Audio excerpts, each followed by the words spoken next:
বিশ্বের সবথেকে তৈরি পোশাক রপ্তানি করে এরকম প্রথম অবস্থানে কে আছে? যে এশিয়ান ক্লিয়ারিং ইউনিয়নের সদর দপ্তর কোথায়? যুক্তরাষ্ট্র ফুটবল বিশ্বকাপ আয়োজন করে কত সালে? এটা কিন্তু খুবই গুরুত্বপূর্ণ একটা তথ্য। কিন্তু যখনই 5% বাইরে যাবে তখনই ওই দেশের অর্থনীতির মধ্যে কি আছে? ঝামেলা আছে।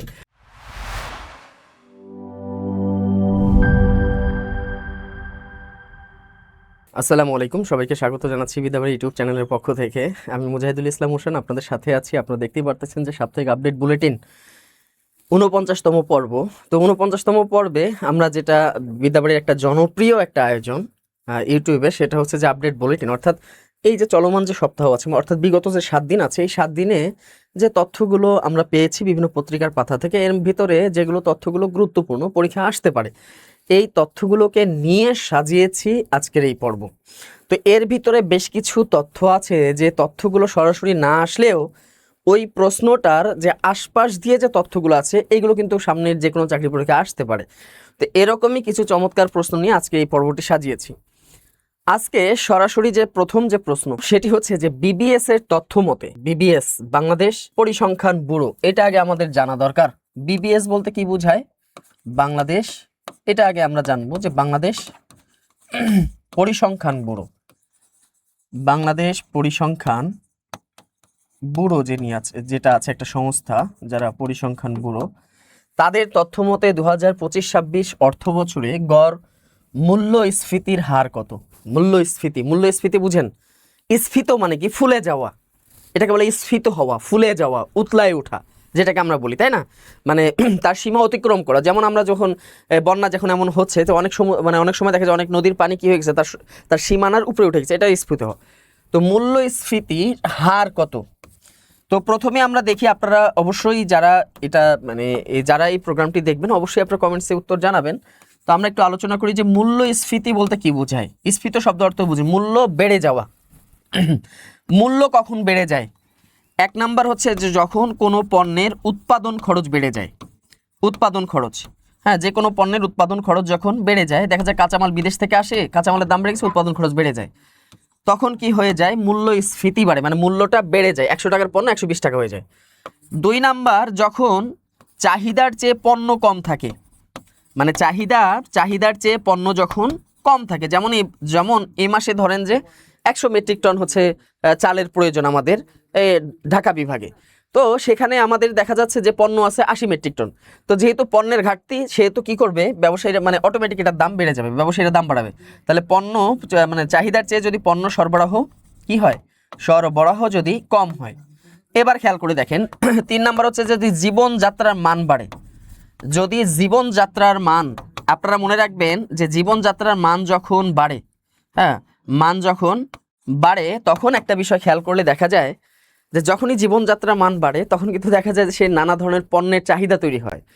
সে এসি নিবে, এছাড়া ওয়াশিং মেশিন নিবে, আরও কত কিছু নিবে, তারপরে যে রুম হিটার নিবে, তারপর আরও যত ধরনের যন্ত্রপাতি, এরপর দেখা যায় যে প্রাইভেট কার কিনবে। তো এই সমস্ত দেখা যায় তার চাহিদা বাড়তেছে, জীবনযাত্রার মান বাড়তেছে। জীবনযাত্রার মান বাড়লে কী হবে? ওই যে পণ্যগুলোর চাহিদা বেড়ে যাবে।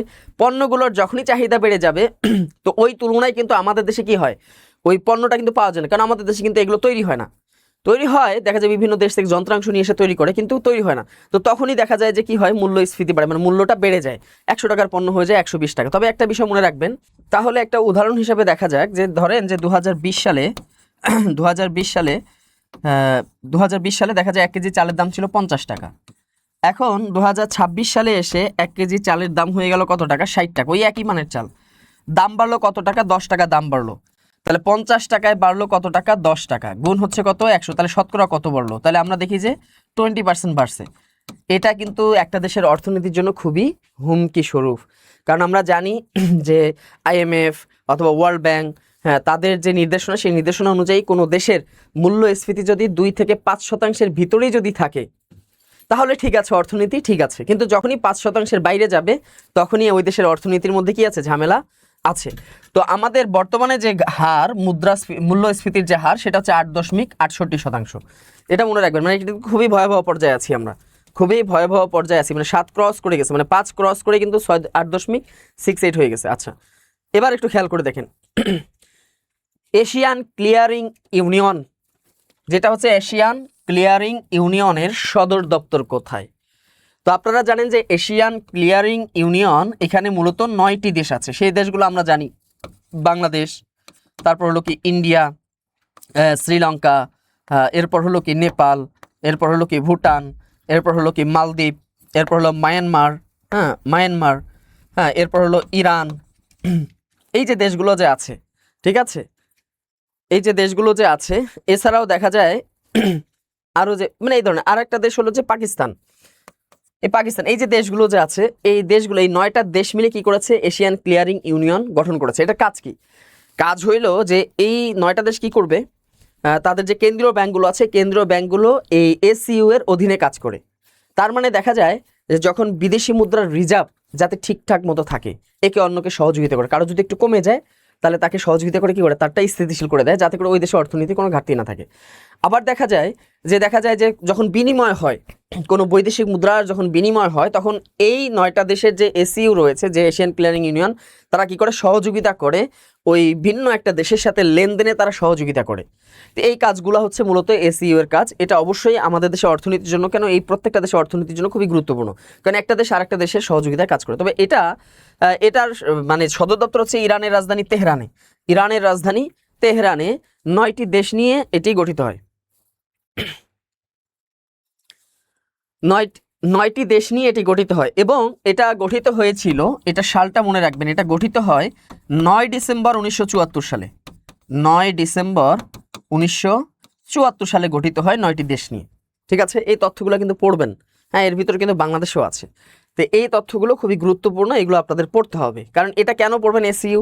কারণ সম্প্রতি কিন্তু আবারও যুদ্ধ শুরু করে দিয়েছে যুক্তরাষ্ট্র, ইরানের উপরে আবারও হামলা চালাচ্ছে, যার কারণে ইরানটা বর্তমানে কিন্তু একটা হাইলাইটেড একটা দেশ, তো হাইলাইটেড কান্ট্রি। এই জন্য এটা আপনাদেরকে পড়তে হবে বেশি করে। এরপর খেয়াল করে দেখেন, ওয়ার্ল্ড ইনভেস্টমেন্ট রিপোর্ট প্রকাশ করে জাতিসংঘের কোন সংস্থা?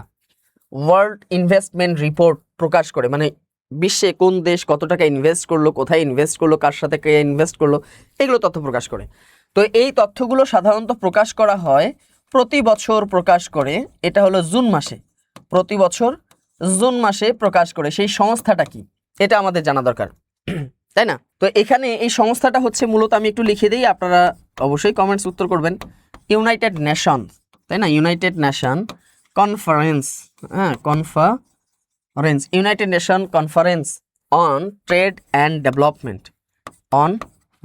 অন আর কি, অন ট্রেড অ্যান্ড ডেভেলপমেন্ট। এই যে এই সংস্থাটি আছে, অবশ্যই বুঝতে পারতেছেন যে কোন সংস্থা, তাই না? ডেভেলপমেন্ট, এই সংস্থাটি এই বিশ্ব যে ইনভেস্টমেন্ট রিপোর্ট আছে, এই তথ্যগুলো প্রকাশ করে থাকে। তো এখন কথা হচ্ছে যে এই সংস্থাটি আসলে গঠিত হয় কবে? এই সংস্থাটি গঠিত হয় মূলত 1964 সালে। 1964 সালে এই সংস্থাটি গঠিত হয়। তবে এটার কার্যক্রম এত সালে এটা প্রতিষ্ঠিত, তথ্যগুলো মনে রাখবেন। আর বিষয়টা হচ্ছে যে এটার মানে কার্যক্রম শুরু হয় কবে? তবে এটার আন্তর্জাতিক মানে সারা বিশ্বে এটার কার্যক্রম শুরু করে 1991 সালে। এই তথ্যগুলো খুবই গুরুত্বপূর্ণ, আপনাদের পড়তে হবে কিন্তু, ঠিক আছে? আংটার এটা একটা জাতিসংঘের কিন্তু একটা বিশেষায়িত সংস্থা, এই জন্য এটা পড়তে হবে। আর যেহেতু সম্প্রতি আমরা জুন মাসটা পার করে এসেছি, এখন জুলাইতে আছি, তো যার কারণে দেখা যায় যে জুন মাসের যে বিগত মাসের যে তথ্যগুলো, এগুলো খুবই গুরুত্বপূর্ণ চলমান চাকরি পরীক্ষায়। তাহলে এটার উত্তর কি হবে? আংটাড হবে। তো এই যে তথ্যগুলো একটু গুছিয়ে আপনারা পড়বেন। এরপর আপনারা খেয়াল করে দেখেন ওপেক। ওপেক, এই যে ওপেক যেটা আছে, এই যে ওপেক সদস্যভুক্ত দ্বিতীয় বৃহত্তম তেল উৎপাদক দেশ কোনটি? এখন খেয়াল করে দেখেন, এখানে যে দেশগুলো আপনারা দেখতে পাচ্ছেন, মোটামুটি সবগুলোই ওপেক সদস্যভুক্ত দেশ, তাই না? এগুলো সবগুলোই কি হবে? ওপেক সদস্যভুক্ত দেশ হবে। এখন বিষয়টা হচ্ছে, ওপেক হলো মূলত মধ্যপ্রাচ্যের যে তেল উৎপাদনকারী যে দেশগুলো আছে, একটা সময় কিন্তু বিশ্ব তেল নির্ভর করতো মূলত পশ্চিমা বিশ্বের উপর, মানে আমেরিকা বা ইংল্যান্ড বা ফ্রান্স, ওই সকল দেশের উপর মানুষ কি করতো? তেল নির্ভরশীল ছিল। পরবর্তীতে যখন মধ্যপ্রাচ্যে যখন শিল্প বিপ্লব যখন গঠিত হলো বা শিল্প বিপ্লব যখন সংগঠিত হলো, তখন মধ্যপ্রাচ্যে যে দেশগুলো আছে তারা তেল শিল্পটাকে আবিষ্কার করলো এবং তারা আস্তে আস্তে তেল রপ্তানি করা শুরু করে দিল। তো এই যে তথ্যগুলো এখন বর্তমান বিশ্বে যে এই যে তেল উৎপাদনকারী, তাই না, দ্বিতীয় বৃহত্তম দেশ, তবে সেটা ওপেক, কিন্তু সারা বিশ্বে না কিন্তু। কারণ আমরা জানি বিশ্বে বর্তমানে সর্বোচ্চ তেল উৎপাদনকারী দেশকে, যুক্তরাষ্ট্র, কারণ সম্প্রতি তারা ভেনিজুয়েলাকে আক্রমণ করে ভেনিজুয়েলার সমস্ত তেল সম্পদ তারা দখল নিয়েছে, তো অবশ্যই তারা তো প্রথম হবেই। আচ্ছা, এবার যে বিষয়গুলো আমাদের জানা দরকার সেটা হচ্ছে যে সব থেকে বেশি তেল উৎপাদনকারী দেশ, যে প্রথম যে চারটা আছে, সৌদি, তারপর আছে ইরাক, তারপর হলো ইরান, তারপর হলো কুয়েত।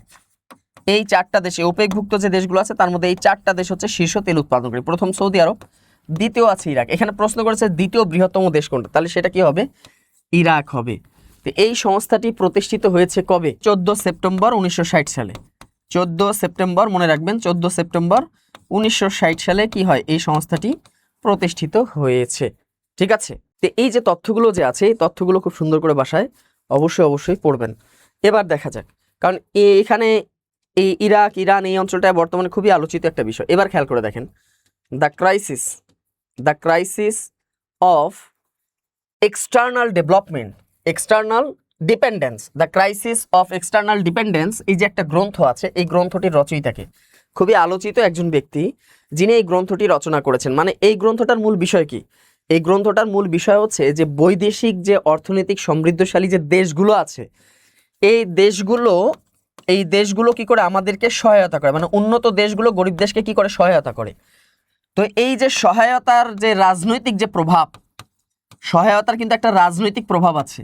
যেমন আমরা যদি বলি যে আমরা যদি বিশ্বের যে সমৃদ্ধশালী দেশ আছে, যেমন জাপান, বা আমরা চায়না অথবা রাশিয়া অথবা যুক্তরাজ্য, এই সমস্ত দেশ থেকে যদি আমরা অর্থনৈতিকভাবে সাহায্য নিয়ে আসি, এটা কিন্তু আমাদের উপর একটা রাজনৈতিক প্রভাব ফেলবে। যেমন আমরা চাইলে অন্য কোনো দেশের সাথে আমরা রাজনৈতিকভাবে মিশতে পারবো না, কারণ কি ও বাধা দিবে যে এই তোমার কাছে কিন্তু আমি টাকা পাই, আমি কিন্তু যে কোনো মুহূর্তে তোমাকে চাপ দিব, আমাকে টাকা কিন্তু 2 মাসের মধ্যে দিতে হবে বা 1 সপ্তাহের ভিতর দিতে হবে, নাহলে কিন্তু মামলা করব। তো মামলা করলে তখন দেখা যাবে যে যেহেতু ওই দেশটা শক্তিশালী, তো ওই দেশটা অবশ্যই জয়লাভ করবে, এবং জয়লাভ করলে তখন কি হবে? আমাদের মতো গরিব দেশগুলো জরিমানা সহ আদায় করতে হবে। তো এই যে ক্রাইসিস অফ এক্সটার্নাল ডিপেন্ডেন্স, এই গ্রন্থটি মূলত এগুলো নিয়েই লেখা। এবং তারা যে আমাদের দেশে যে বিনিয়োগ করে, এই যে বৈদেশিক বিনিয়োগের একটা প্রভাব থাকে। কিন্তু হয়তো আমরা মনে করি যে বিদেশ থেকে বিনিয়োগ আসলে আমাদের অর্থনীতি সমৃদ্ধশালী হবে, কিন্তু এটা অবশ্যই সমৃদ্ধশালী হয়, তবে এটার একটা নেগেটিভ ইফেক্টও কিন্তু আছে। তো এইটা নিয়ে মূলত লেখা, যেটা মানে লিখেছেন অধ্যাপক রেহমান সোবহান, তিনি লিখেছেন। এবং এটার মানে রেহমান সোবহান লিখেছেন, এবং এটা মূলত 1982 সালে এটা তিনি লিখেছেন। 1982 সালে তিনি এই গ্রন্থটি লিখেছেন, the crisis of external dependence.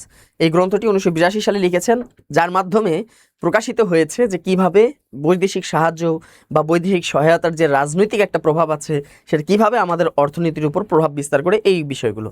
তো এইগুলো কিন্তু আপনারা একটু সাজিয়ে গুছিয়ে পড়লেই কিন্তু হয়ে যায়। এরপর যে প্রশ্নটি আছে সেটি হচ্ছে যে বিশ্বে চা উৎপাদনে বাংলাদেশের বর্তমান অবস্থা কত? খুবই গুরুত্বপূর্ণ কিন্তু একটা টপিক, যে বিশ্বে বর্তমানে চা উৎপাদনে সবথেকে মানে বাংলাদেশ কততম স্থানে আছে।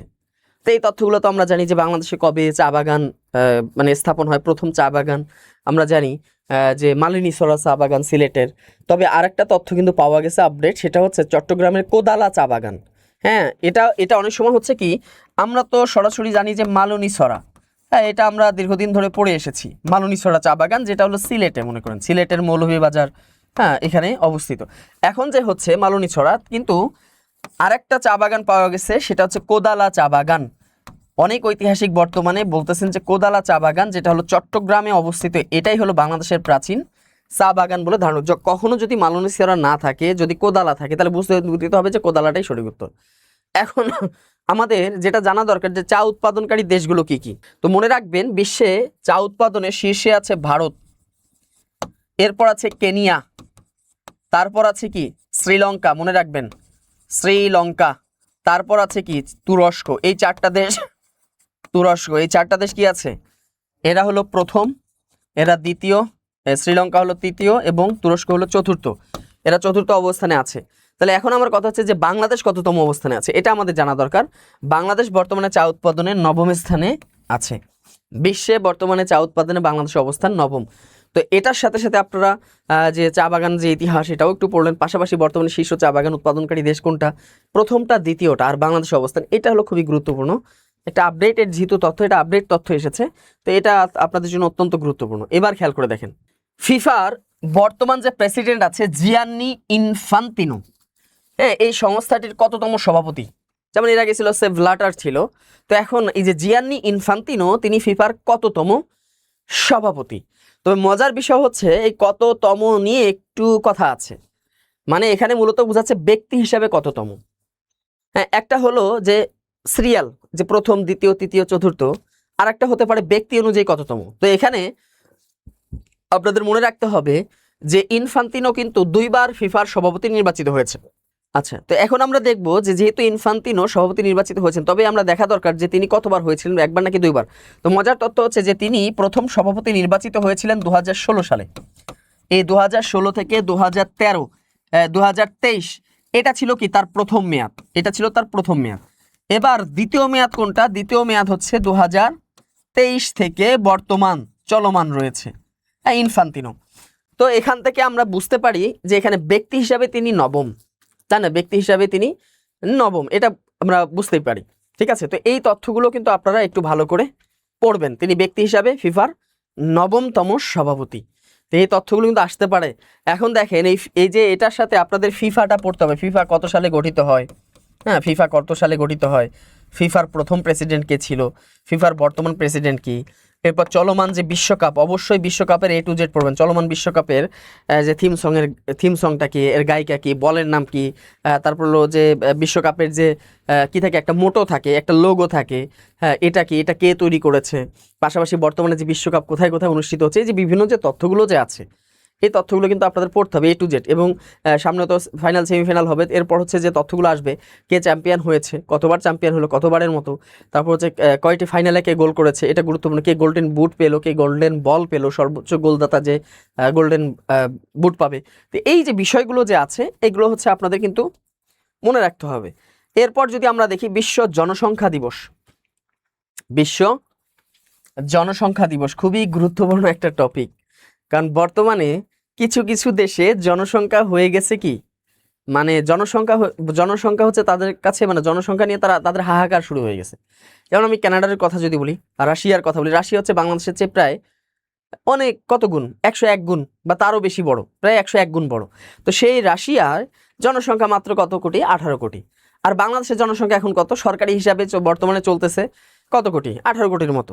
তাহলে দেখেন বাংলাদেশ কত ছোট দেশ জনসংখ্যা। এরকম বেশ কিছু দেশে কি চলছে, জনসংখ্যার হাহাকার চলতেছে। তবে আমাদের যে মানে বিশেষ করে দক্ষিণ এশিয়ার যে দেশগুলো আছে, বিশেষ করে বাংলাদেশ, ভারত, চীন, এই সমস্ত দেশে, পাকিস্তান, এই সমস্ত দেশে দেখা যায় জনসংখ্যার একটা বিস্ফোরণ চলছে। তবে বিশেষ করে ভারতের আয়তন অনুযায়ী জনসংখ্যা মোটামুটি যে মানে ওটা করে নেওয়া যায়, মানে তার আয়তন অনুযায়ী জনসংখ্যাটাকে মেজারমেন্ট করে নেওয়া যাচ্ছে। চীনের আয়তন অনুযায়ী এটা ঠিক আছে, করে নেওয়া যায়, তার মানানসই বলে মনে হয়। কিন্তু বাংলাদেশের যে আয়তন, এই আয়তন অনুযায়ী কিন্তু জনসংখ্যা অনেক গুণ বেশি। তো এই যে বিশ্ব জনসংখ্যা দিবস, এই জনসংখ্যা দিবসটা কবে? ঠিক আছে, এবার খেয়াল করে দেখেন, এই যে বিশ্ব জনসংখ্যা দিবস, এই বিশ্ব জনসংখ্যা দিবসের ইতিহাসটা আমাদের পড়া দরকার। সেটা হচ্ছে আপনারা জানেন যে 1987 সালে, 1987 সালে মনে রাখবেন, এই পৃথিবীর জনসংখ্যা 500 কোটিতে পদার্পণ করে। পৃথিবীর জনসংখ্যা কত কোটি হয়? জনসংখ্যা হয় 500 কোটিতে পদার্পণ করে, 500 কোটি 1987 সালে। তো এই উদ্দেশ্যে যে জাতিসংঘের যে জনসংখ্যা বিষয়ক যে সংস্থাগুলো জনসংখ্যা নিয়ে কাজ করে, এনারা মানে আবেদন করার মাধ্যমে তারা কি করেছে, বিশ্বব্যাপী এই দিবসটা পালন করার চিন্তা ভাবনা করতে। সেটা হলো 11 জুলাই, মনে রাখবেন, সেটা হলো কোন জুলাই? 11 জুলাই, 1987 সালের 11 জুলাই পৃথিবীতে জনসংখ্যা 500 কোটিতে পদার্পণ হয়। এই জন্য 1989 সাল থেকে 1989 সাল থেকে এই দিবসটি পালিত হচ্ছে। 1989 সাল থেকে কি হচ্ছে? দিবসটি নিয়মিত পালিত হচ্ছে। কোন দিবস? এই বিশ্ব জনসংখ্যা দিবস। তাহলে এই তথ্যটা কিন্তু অত্যন্ত গুরুত্বপূর্ণ, আপনাদের কিন্তু পড়তে হবে। ঠিক আছে, যেহেতু এটা জুলাই মাস, মানে বর্তমানে কি চলতেছে? জুলাই মাস চলতেছে না? জুলাই মাস চলতেছে, এই জন্য এই তথ্যটা কিন্তু আপডেটেড একটা তথ্য, তো খুবই গুরুত্বের সাথে পড়বেন। এছাড়াও দেখেন, ISCDI প্রতিবেদনে বিশ্বের শীর্ষ সামুদ্রিক বাণিজ্যিক কেন্দ্রের নাম কি? ISCDI মানে সামুদ্রিক বাণিজ্য, কোন দেশটা সব থেকে বেশি সমুদ্র পথে বাণিজ্য করে, এমন একটা দেশ রয়েছে। যেমন এখানে দেখেন অপশনে কি আছে? লন্ডন আছে, সিঙ্গাপুর আছে, হংকং আছে, দুবাই আছে। এখানে দেখেন লন্ডন, হ্যাঁ এটাও কিন্তু নৌপথে বাণিজ্য করে, সিঙ্গাপুরও করে, হংকংও করে, দুবাইও করে। এর মধ্যে সব থেকে শীর্ষ সামুদ্রিক বাণিজ্যিক এলাকা কোনটা বা দেশটি কোনটা? এই যে বিষয়টা যে দেখলাম যে এই যে ISCDI এটার পূর্ণরূপ কি সেটা মনে রাখবেন যে সিনহুয়া বাল্টিক, মনে রাখবেন সিনহুয়া বাল্টিক। Xinhua Baltic. হ্যাঁ, এরপর হলো কি international shipping.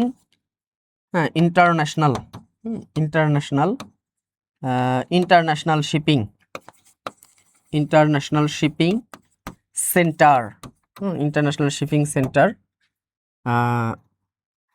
Development, development index, development index, যেটাকে ডেভেলপমেন্ট কি বলা হয়, ইন্ডেক্স বলা হয়, ইন্ডেক্স বলা হয়। ইন্টারন্যাশনাল বাল্টিক মানে Xinhua Baltic international shipping centre development index ISCDI।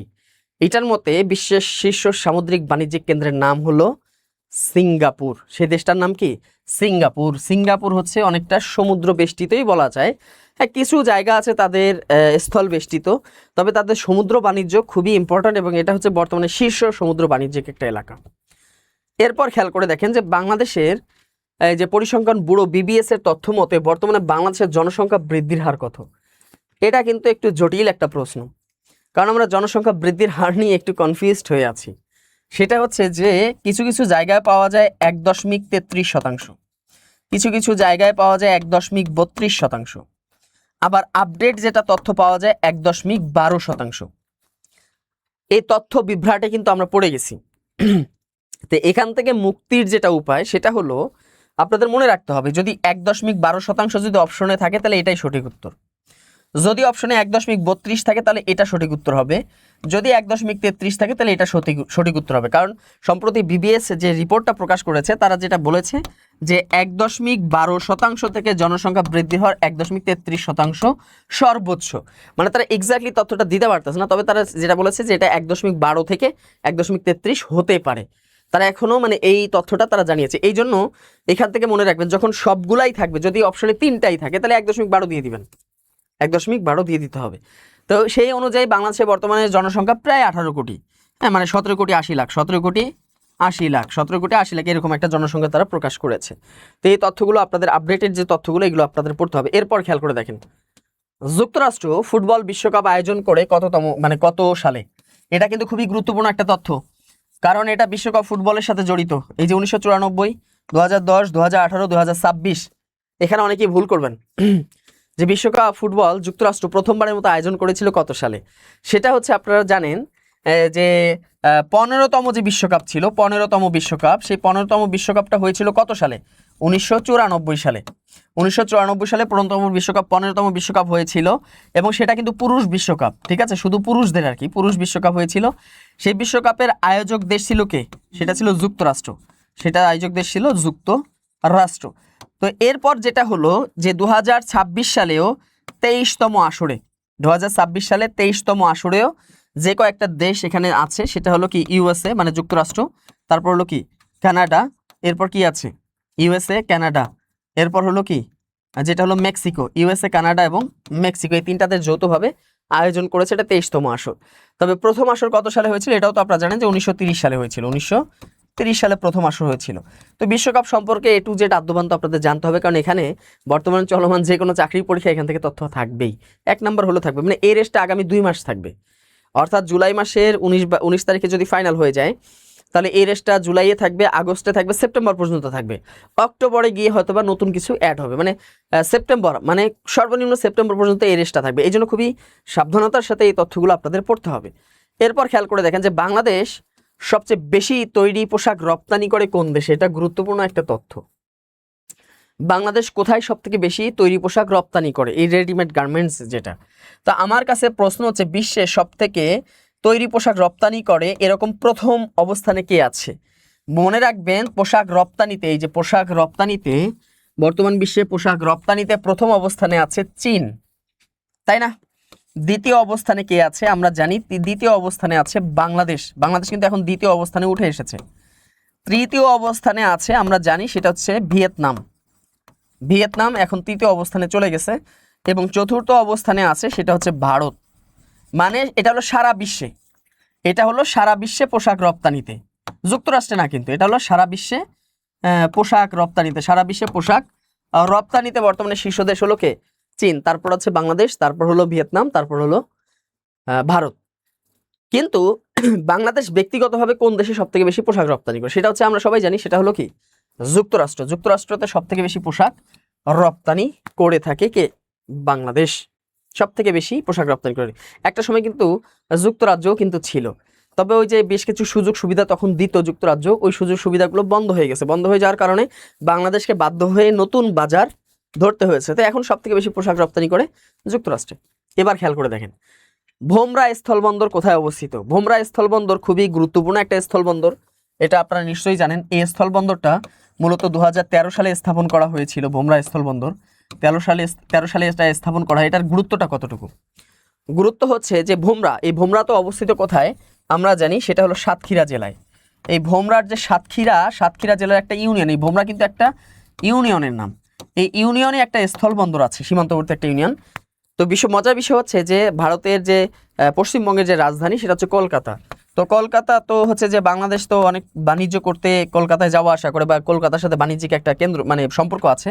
এই কলকাতা থেকে ভোমরা, হ্যাঁ, স্থলবন্দরের দূরত্ব হচ্ছে মাত্র 2 ঘন্টার পথ। মানে আপনি ভোমরা থেকে 2 ঘন্টার মধ্যেই কলকাতাতে আপনি পৌঁছাইতে পারবেন।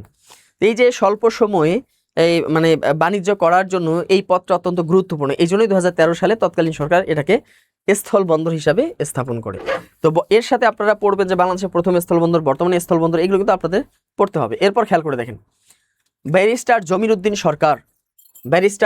উদ্দিন সরকার তিনি বাংলাদেশের কততম স্পিকার ছিলেন? তিনি কি 7ম ছিলেন, 9ম ছিলেন, 10ম ছিলেন নাকি 11তম ছিলেন?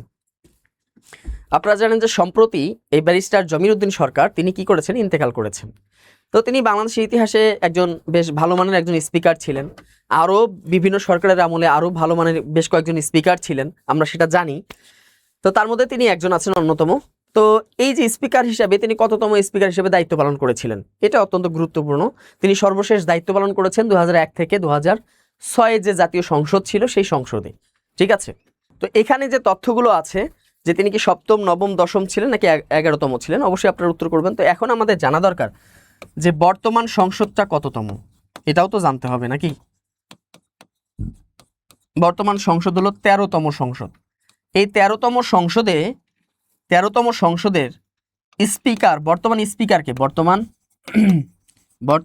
স্পিকারকে তার নাম তো আপনারা সবাই আপনারা কিন্তু জানেন, মেজর অবসরপ্রাপ্ত হাফিজউদ্দিন আহমেদ।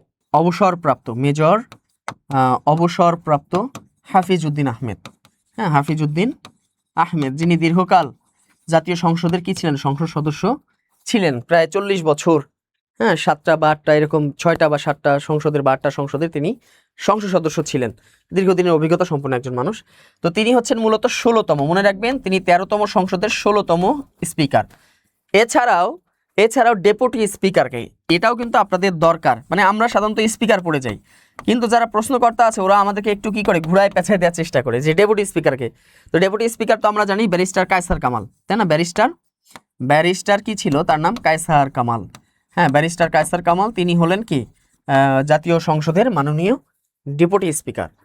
আর মাননীয় যে স্পিকার রয়েছেন 13তম জাতীয় সংসদের 16তম স্পিকার, মাননীয় স্পিকার তিনি হলেন মেজর অবসরপ্রাপ্ত হাফিজউদ্দিন আহমেদ। তো এই যে তথ্যগুলো, এবং এবার যে নির্বাচন হলো এই নির্বাচনের যে তথ্যগুলো, এই তথ্যগুলো একটু ভালো করে গুরুত্বের সাথে একটু পড়বেন, ঠিক আছে?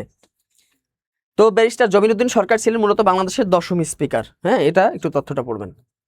তো এই ছিল হচ্ছে যে আজকের 49তম পর্বের সামগ্রিক তথ্য বাছাইকৃত প্রশ্নের। অবশ্যই আপনারা উপকৃত হবেন। তো যে কোনো তথ্য জানতে, পড়াশোনা সংক্রান্ত, চাকরি সংক্রান্ত যে কোনো তথ্য জানতে 09644433300 এই নম্বরটিতে আপনারা যোগাযোগ করতে পারেন। এটা আমাদের হটলাইন নাম্বার, চাইলে স্ক্রিনশট দিয়ে রাখেন, যখন প্রয়োজন পড়ে আপনারা কল দিয়ে বিভিন্ন তথ্য নিতে পারেন। এছাড়াও আমাদের যে ওয়েবসাইট আছে www.বিদ্যাবাড়ি.com, এই যে ওয়েবসাইট আছে এই ওয়েবসাইটে যে বিষয়টা আছে এই www.বিদ্যাবাড়ি.com এই ওয়েবসাইটে প্রবেশ করে সবথেকে মজার বিষয়, এই ওয়েবসাইটে বেশ কিছু ফিচার আছে। যেমন প্রতিদিন যে সার্কুলারগুলো আসতেছে সরকারি চাকরির পাশাপাশি প্রাইভেট চাকরির যেগুলো গুরুত্বপূর্ণ সার্কুলার, এগুলো কিন্তু প্রতিদিন আপলোড দেওয়া হয়। তার মানে আপনি এই একটা জায়গায় গেলে ধারাবাহিকভাবে সকল সার্কুলার পেয়ে যাবেন। একদম ধারাবাহিকভাবে, যেটা হয়তো বা আপনি কোনো অ্যাপসে এত সুন্দর করে সাজানো পাবেন না, এখানে খুবই চমৎকার করে সাজানো। এটা অবশ্যই নিয়মিত এটাকে ফলো করবেন প্রতিদিন। এছাড়াও আমাদের ফেসবুক পেজ আছে বিদ্যাবাড়ি, এখানে বিভিন্ন চাকরি সংক্রান্ত তথ্য দেওয়া হয়। এবং এই যে আপনারা যে আপডেট বুলেটিন দেখেন, এই প্রতিদিন পত্রিকা থেকে 10টা করে তথ্য, গুরুত্বপূর্ণ তথ্য কিন্তু এখানে দেওয়া হয়। এই যে পত্রিকার পাতা থেকে প্রতিদিন 10টা তথ্য দেওয়া হয়, 7 দিনে 70টা তথ্য থেকেই আমরা বাছাই করে এই প্রশ্নগুলো আপনাদের সাথে আলোচনা করি। এছাড়াও আমাদের যে ইউটিউব চ্যানেল আছে বিদ্যাবাড়ি, আপনি তো এখানে যুক্ত আছেন। এছাড়াও যারা চাকরি প্রত্যাশী আছে, আপনার পরিচিত পরিজন, তাদেরকেও বলবেন সাবস্ক্রাইব করতে, তারা যেন এখান থেকে ব্যাপকভাবে উপকৃত হতে পারে। অর্থাৎ এই যে সাম্প্রতিক জ্ঞান নিয়ে অনেক দৌড়ঝাঁপ, কি পড়বো না পড়বো, সেখান থেকে একটু হলেও আপনারা কিন্তু লাঘব, মানে আপনার কষ্টটা কিন্তু লাঘব হয়ে যাচ্ছে।